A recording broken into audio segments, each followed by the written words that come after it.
Hello, this is Elizabeth, and I'm here with a story from the 1001 Nights that was originally told by the storyteller Scheherazade to her master, the Sultan. Long ago, in the city of Baghdad, there lived a man named Sinbad the Hamal. He made his living by lugging around heavy objects on his head. In short, he was a porter, as hard-working as he was poor. One exceedingly hot and dusty day, he was weary and sweating, and not sure if the heat or his load was causing him the most trouble. He staggered past the entrance of a wealthy merchant's house. The sight of a bench by the gates was so tempting that he could not resist setting down his load and sitting down for a while. As he rested, he felt a pleasant breeze and heard the sound of a lute playing and light voices full of laughter and song. He stood up and pushed the gates open slightly. As he peeked through them, he saw a garden full of flowers and servants carrying all sorts of rich and delicate meats. The delicious aroma greeted his nostrils and filled him with hunger. As he stood there, he recited some lines. Each morn that dawns I awake in pain and woe. I pick up my load and off to work I go, while others live in comfort and delight, with pretty song, good food and laughter light. All living things were born in their birthday suit, but some live like lords and others like brutes. At thee, O God all-wise, I dare not to rail, whose creation is just, and whose justice cannot fail. When Sinbad the porter had finished his verse, he picked up his heavy crate and started to move off. Just as he put one foot forward, there came from the gate a little servant boy, who tugged at his sleeve and said, "Step inside, my lord wishes to meet you." The porter tried to make excuses, but the boy would have none of them, and eventually they went through the gate together. They walked through a majestic house to the grand dining room, which was full of lords sitting at tables laden with rich food and drink. The sound of music and laughter and lovely slave girls playing and singing filled the air. The diners were seated according to rank, and at the head of them all sat a man of worshipful and noble appearance. Sinbad the porter was so overwhelmed by all he saw that he said to himself, "By Allah, this must be either a piece of paradise or some king's palace."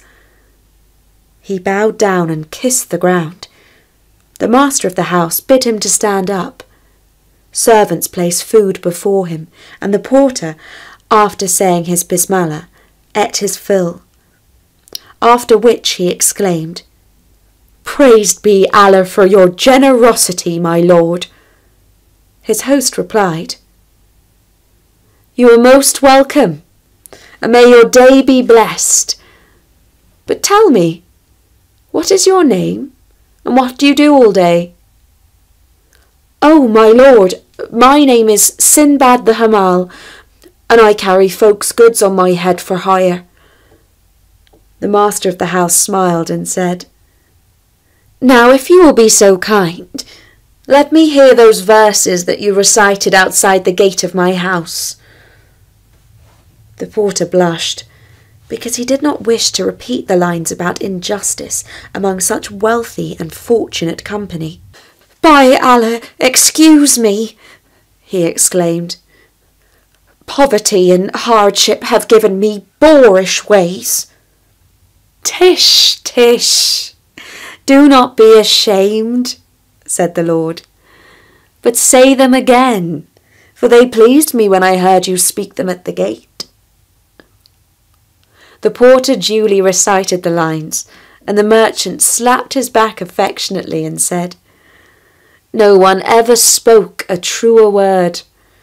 But you should know that I myself only rose to this happy state that you see all around you, after long suffering and woe. I made 7 voyages at sea, and by each of them hangs a marvellous tale that is almost beyond belief.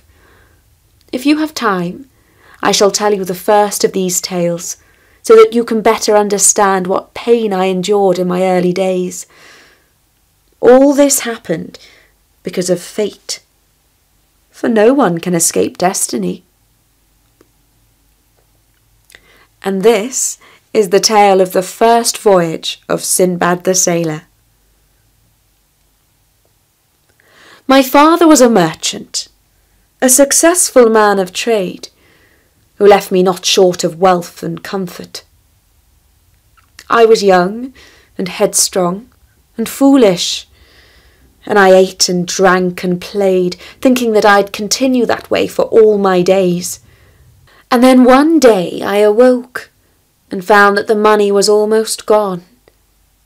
Then I remembered my father and how he used to say, "A grave is better than poverty." And I came to my senses. I sold my fine clothes, my property, and my playthings. With my last 3,000 dirhams, I bought merchandise for a sea voyage. As I boarded the ship with my fellow merchants, I said out loud the lines, "He who seeks fame without toil and strife, the impossible seeks and wastes his life." We set sail for Basra, the city whose name means "where many ways come together." We journeyed for many days and nights, touching in at ports and islands. Everywhere we landed we bought and sold, bartered and traded, increasing our wealth bit by bit. Eventually we came to the most beautiful island of all. Here some seeds from the gardens of paradise must have landed and taken root. The captain dropped anchor and put down the landing planks. Everyone on board came ashore to feel the golden sand between their toes and enjoy the lush and tranquil land. Some passengers set up fires for cooking. Others washed their clothes. A few of us contented ourselves with walking around the island and then drank and played. Then, all of a sudden, the captain, standing high up on the deck, rang the ship's bell and shouted at the top of his voice, "Everyone, run for your lives! May Allah preserve you! Drop your gear and get back to the ship as fast as you can!" We looked up in astonishment, and as we did so, we felt the ground heaving and hoeing under our feet. The formerly calm sea swirled around the island, and great waves broke against the shore. Then the very centre of the island curled up in a great arc, and those who had not made it back to the ship began to slide down into the foaming seawater. I was among them, but as I fell headlong, I grabbed hold of a wooden trough for washing clothes. This saved my life, for when I found myself in the raging water, I clambered onto it. For a while the waves tossed me to and fro as I sat astride my makeshift lifeboat, but I managed to stay afloat. I now saw that we had not landed on an island as we had thought, but on the back of an enormous whale. Somehow sand had settled on him, and trees and vegetation had grown on his back. He must have lain still for many a year, but when we landed on him, and some of us started fires, that must have annoyed him and woken him from his sleep. He flipped his tail and thrashed the water, and a great wave picked me up and washed me further still. Now I was truly on my own, with no chance of being picked up by the ship. Night fell, and I prepared to meet my doom. but the morning brought me to the shore of a high-hilled island. I scrambled ashore, where I found my legs were cramped and my feet numb. I fell onto the ground like a dead man, and lay for a long time with my eyes closed. It was some time before I began to crawl on my hands and knees towards the edge of the woods, where I found nuts, berries, and reviving spring water. Feeling somewhat better, I began to explore the island, and found it to be a pleasant one. After walking some time, I caught the outline of a living thing. Drawing closer, I saw it to be a beautiful and noble horse, tethered on the beach. I stooped down and picked a clutch of long grass still wet with the morning dew, and took it to the horse, who was a gentle and lovely mare. She nibbled it out of the palm of my hand. Then, all of a sudden, something startled her. She neighed and pulled at her rope. Looking round, I saw emerging from the waves a giant horse, a white sea stallion, who was coming for the mare. I was as startled as the mare by this impossible creature, and I ran back to the cover of the woods. From there, I saw that the stallion had taken the mare's rope in his mouth and was dragging her into the sea where surely she would drown. This sight filled my heart with pity. I picked up a stick and ran back to the beach, where I began to beat the sea stallion around the head. He might surely have turned and kicked me to death, but so furious was my attack that he thought better of it, and ran back into the waves from where he had come. The mare was still frisking to and fro with fright, but I took the rope and calmed her down. A few minutes later, I was joined on the beach by a man who called out to me.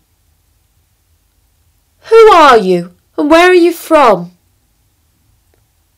"My lord," I replied, "I am Sinbad the sailor, whose ship landed on the back of a great whale, and who would have drowned had not Allah preserved me and sent me a wooden trough, clinging to which I was washed ashore here on this lovely island.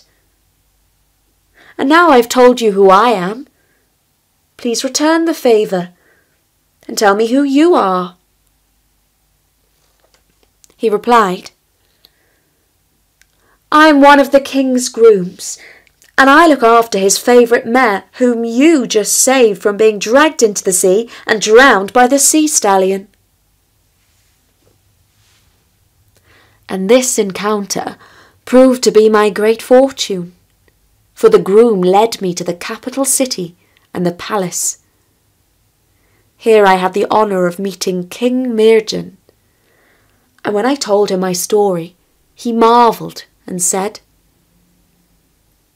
"By Allah, you have indeed been miraculously preserved. The fates must have decreed a long life for you, or you would have surely been drowned 1,000 times over. You are one who is blessed by Allah for your safety." Believing me to be favoured by God, he treated me kindly. Indeed, he gave me a lucrative job as master of his port and registrar of all the ships that put in there. One day, the very same ship that I had sailed in visited the island. The captain recognised me immediately and embraced me in his arms. "Your goods are still safe in the hull of my ship," he said. This was the most unexpected good news, thanks be to Allah. I offered the goods as a gift to King Mirjan, who had shown me such good favour. In return, he made me a gift of treasure that was worth 20 times its value. This, then, is my first miraculous story. Tomorrow I shall tell you the tale of my second of 7 voyages, if you will return to my house." And so saying, Sinbad the sailor gave Sinbad the porter 100 gold coins for his time, and the porter left for his humble home, pondering his great good fortune. And that was the story of the first voyage of Sinbad the sailor. I'll be back to relate more of the marvellous adventures of Sinbad. But for now, from me, Elizabeth, goodbye.